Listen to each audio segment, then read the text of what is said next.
Why, it must be 3 days since we met. Che l'ha fatto il signorino? And what have you got there?"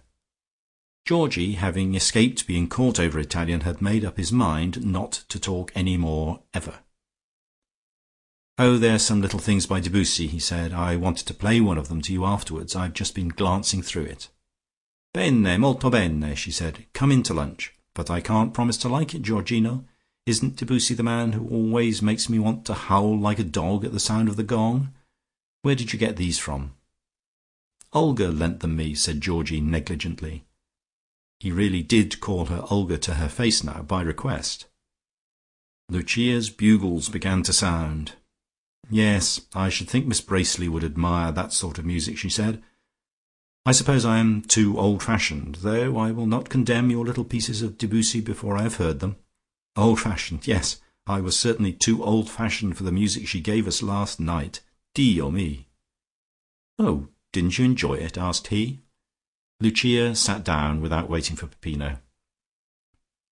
"Poor Miss Bracely," she said. "It was very kind of her intention to ask me, but she would have been kinder to have asked Mrs Antrobus instead, and have told her not to bring her ear trumpet.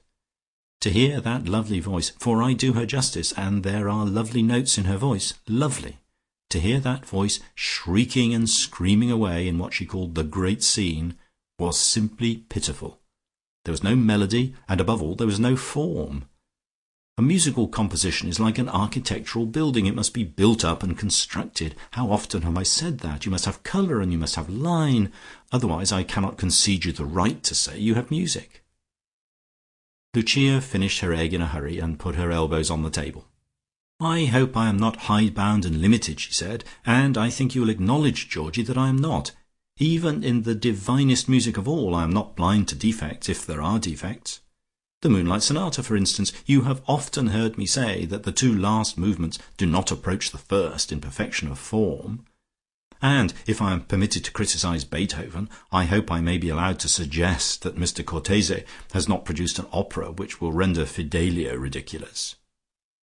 But really I am chiefly sorry for Miss Bracely. I should have thought it worth her while to render herself not unworthy to interpret Fidelio, whatever time and trouble that cost her, rather than to seek notoriety by helping to foist on the world a fresh combination of engine whistles and grunts. Non è vero, Peppino? How late you are." Lucia had not determined on this declaration of war without anxious consideration, but it was quite obvious to her that the enemy was daily gaining strength, and therefore the sooner she came to open hostilities the better. For it was equally obvious to her mind that Olga was a pretender to the throne she had occupied for so long. It was time to mobilize, and she had first to state her views and her plan of campaign to the chief of her staff. "No, we did not quite like our evening, Peppino and I, did we, caro?"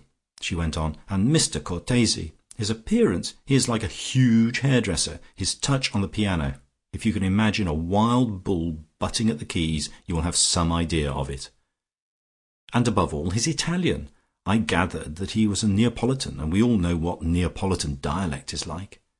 Tuscans and Romans, who between them, I believe, lingua toscana in bocca romana, you remember, know how to speak their own language, find Neapolitans totally unintelligible.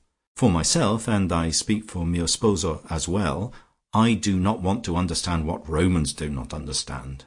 La bella lingua is sufficient for me." "I hear that Olga could understand him quite well," said Georgie, betraying his complete knowledge of all that had happened. "That may be so," said Lucia. "I hope she understands his English too, and his music. He had not an H when he spoke English, and I have not the slightest doubt in my mind that his Italian was equally illiterate. It does not matter. I do not see that Mr Cortese's linguistic accomplishments concern us. But his music does. If poor Miss Bracely with her lovely notes is going to study it, and appear as Lucretia, I am sorry if that is so. Any news?" Really it was rather magnificent, and it was war as well. Of that there could not be the slightest doubt. All Riseholme by this time knew that Lucia and Peppino had not been able to understand a word of what Cortese had said. And here was the answer to the backbiting suggestion vividly put forward by Mrs Weston on the green that morning, that the explanation was that Lucia and Peppino did not know Italian. They could not reasonably be expected to know Neapolitan dialect. The language of Dante satisfied their humble needs. They found it difficult to understand Cortese when he spoke English, but that did not imply that they did not know English.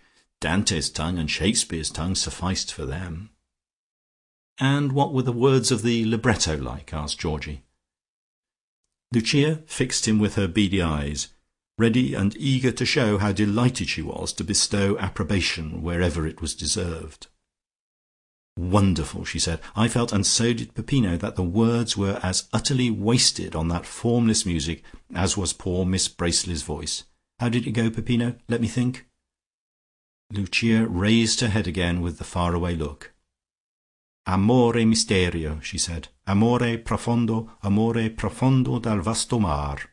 Ah, there was our poor bella lingua again. I wonder who wrote the libretto. "Mr. Cortese wrote the libretto," said Georgie. Lucia did not hesitate for a moment, but gave her silvery laugh. "Oh dear me, no," she said. "If you had heard him talk, you would know he could not have. Well, have we not had enough of Mr. Cortese and his works? Any news? What did you do last night when Peppino and I were in our purgatorio?" Georgie was almost equally glad to get off the subject of Italian. The less said in or of Italian the better. "I was dining with Mrs. Quantock," he said. "She had a very interesting Russian woman staying with her, Princess Popovsky." Lucia laughed again. "Dear Daisy," she said, "tell me about the Russian princess. Was she a guru? Dear me, how easily some people are taken in. The guru. Well, we were all in the same boat there. We took the guru on poor Daisy's valuation, and I still believe he had very remarkable gifts, curry cook or not. But Princess Popovsky now." "We had a séance," said Georgie. "Indeed, and Princess Popovsky was the medium." Georgie grew a little dignified. "It is no use adopting that tone, cara," he said, relapsing into Italian.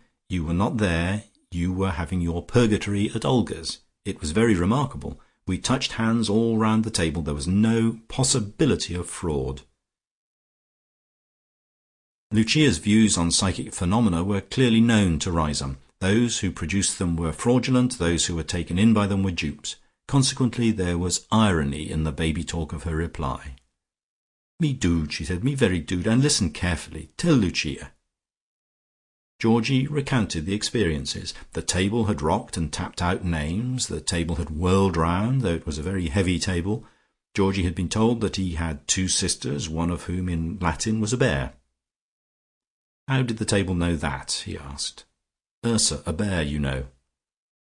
And then, while we were sitting there, the princess went off into a trance. She said there was a beautiful spirit present who blessed us all. She called Mrs. Quantock Margherita, which, as you may know, is Italian for Daisy." Lucia smiled. "Thank you for explaining, Georgino," she said. There was no mistaking the irony of that, and Georgie thought he would be ironical too. "I didn't know if you knew," he said. "I thought it might be Neapolitan dialect." "Pray go on," said Lucia, breathing through her nose. "And she said I was Georgie," said Georgie, "but there was another Georgie not far off. That was odd, because Olga's house with Mr. Shuttleworth were so close. And then the princess went into very deep trance, and the spirit that was there took possession of her." "And who was that?" asked Lucia. "His name was Amadeo. She spoke in Amadeo's voice. Indeed, it was quite Amadeo who was speaking. He was a Florentine, and knew Dante quite well. He materialized. I saw him." A bright, glorious vision flashed upon Lucia. The Dante class might not, even though it was clearly understood that Cortese spoke unintelligible Neapolitan, be a complete success if the only attraction was that she herself taught Dante.